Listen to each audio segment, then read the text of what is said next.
Hello, everybody. This first part is we're going to have the elder bless today's vigil. Because of the heat wave, she couldn't come, but she sent us a recording, but it's on her phones. So for this moment, if we can try, and at the same time, keep a moment of silence also to remember why we're here today, to remember everybody that's passed while incarcerated, whether it be federal, provincial, immigration detention, any type of incarceration. And also to remember the folks that are still incarcerated at this time, that are actually going through hell, especially they're going through hell usually, but even more so in the past year and a half with the COVID. CSC and provincial have used this as an excuse to pay less people.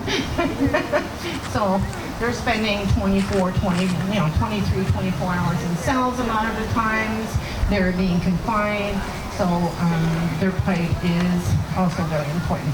So we will start with the elder, and I'll be back after that. Well, I'm not leaving him holding the phone.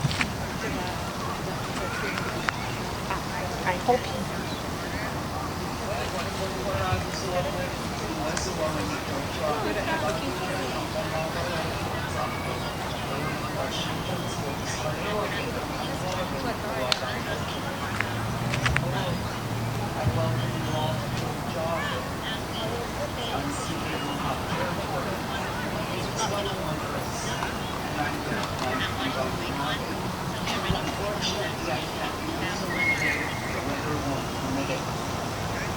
But I just want to wish you all a very good day.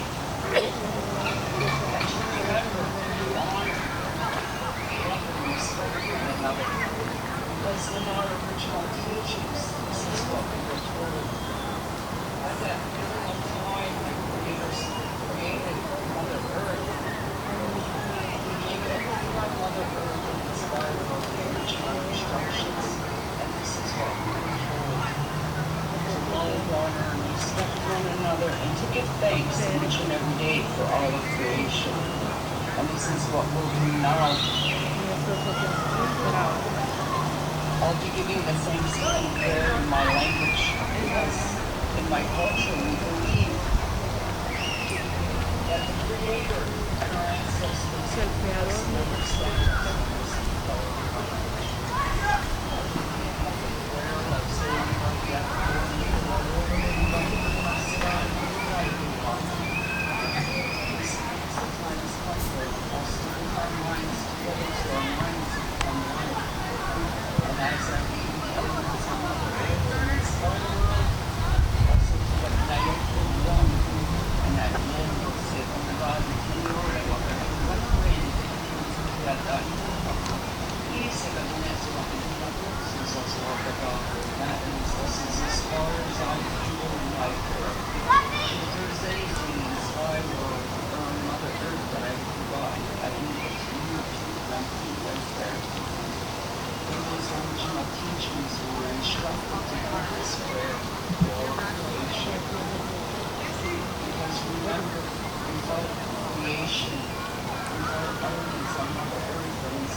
So my name is Joanne Wendy Barito.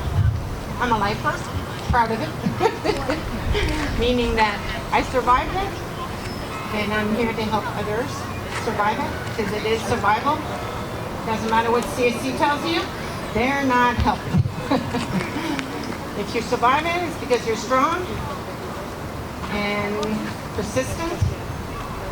And everybody that I know that have managed to leave jail are strong people. They stayed alive, persevered, and got out. And even the ones that are still inside and persevering are strong people. So I'm going to start by pointing out pamphlet table and t-shirt table. The funds are going to promote Visitor Justice Day for next year, and we want this event to keep on going on the 10th of August, next year and the year after that, bigger and bigger, just like everywhere else across Canada. We're also going to be having a live stream with the Abolition Coalition, the national. They're going from Montreal to Kingston to Ottawa to Toronto. P4W's memorial was during the daytime, and Vancouver. If you don't want your picture taken, just call in the beautiful photographer over there, and she will take your picture. We also have our banner, okay? We started the banner last year with a list of not every deceased person incarcerated, but we started, I think, 1970 until, I think, the 1990s. We also have a list of everybody that died this year while incarcerated. So Maria's going to have that. If we can start with that list, and then we can go on to the older list.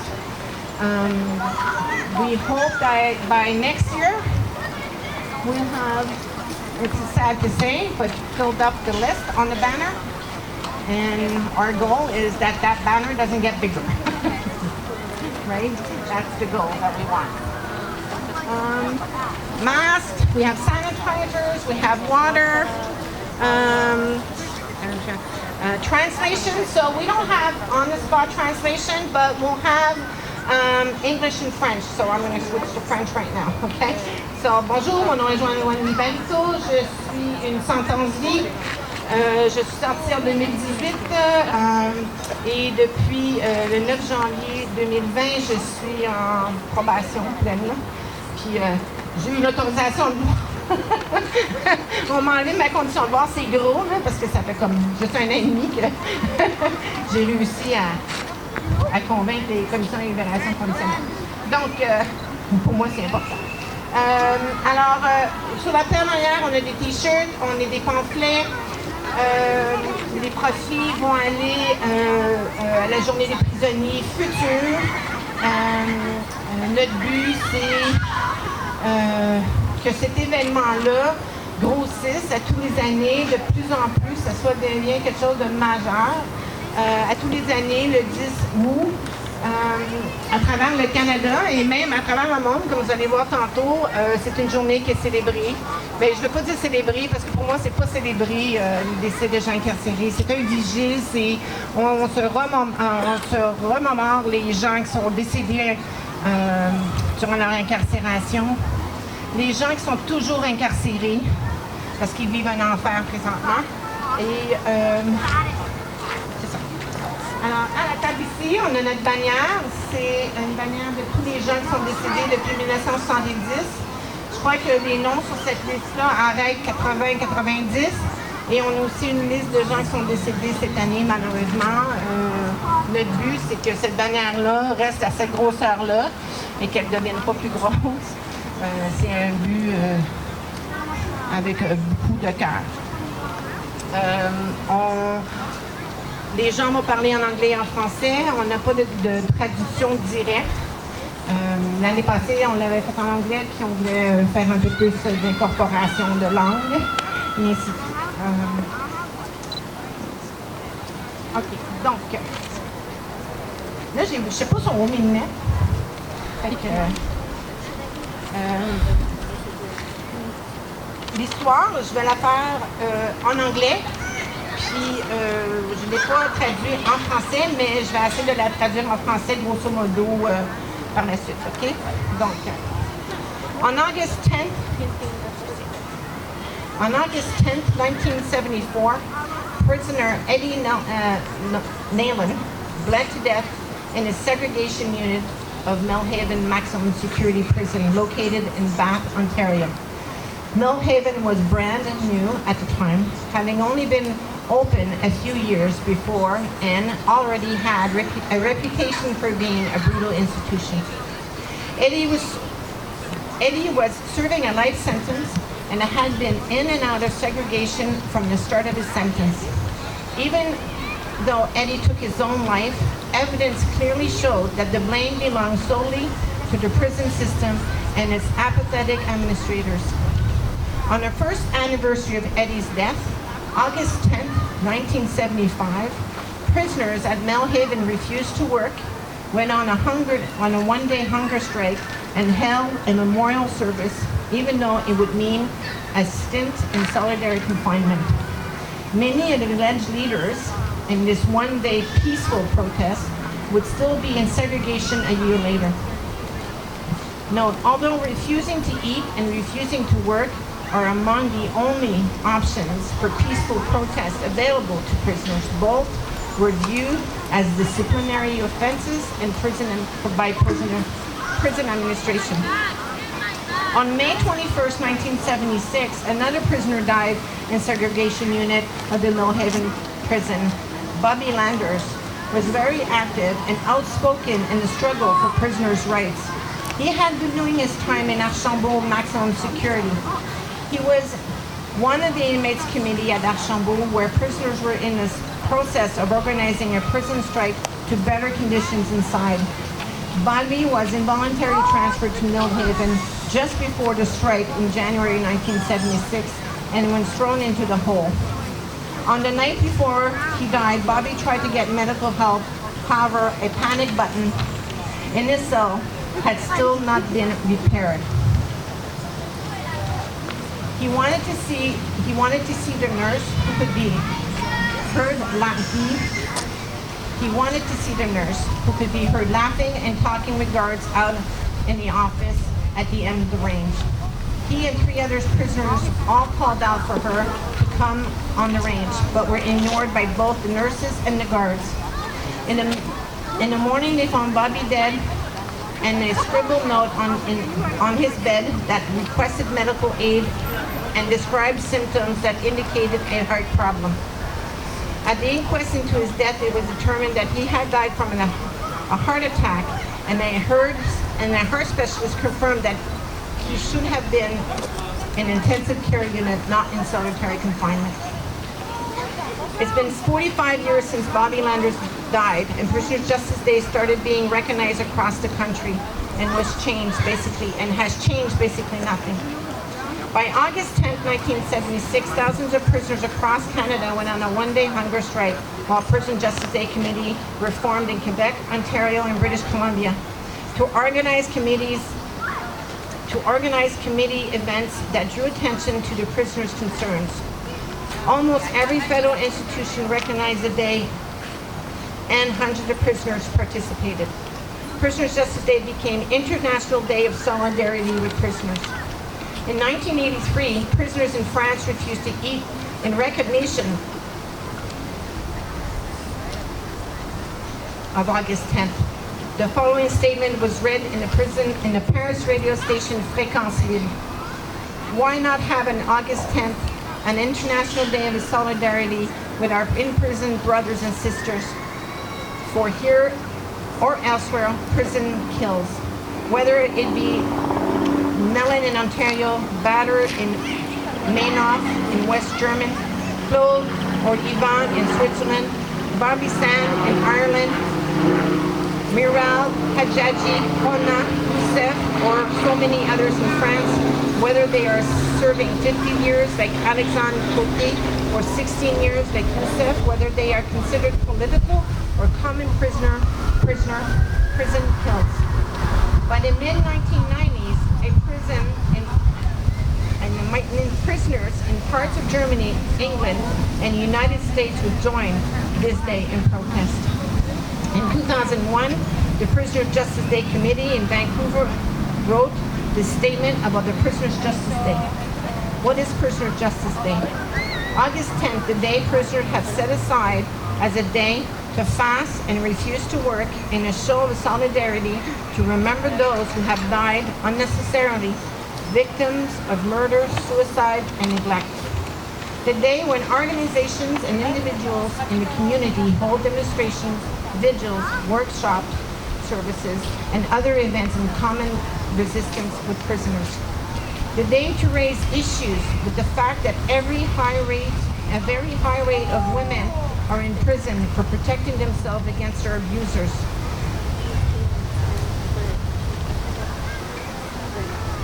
This makes it obvious for the legal system. It makes it obvious that the legal system does not protect women who suffer violence at the hand of other partners. It's the day to remember that there are disproportionate numbers of Native, African Canadian, and other minority and marginalized people in prison. Prisons are the ultimate form of oppression against struggles of recognition and self-determination.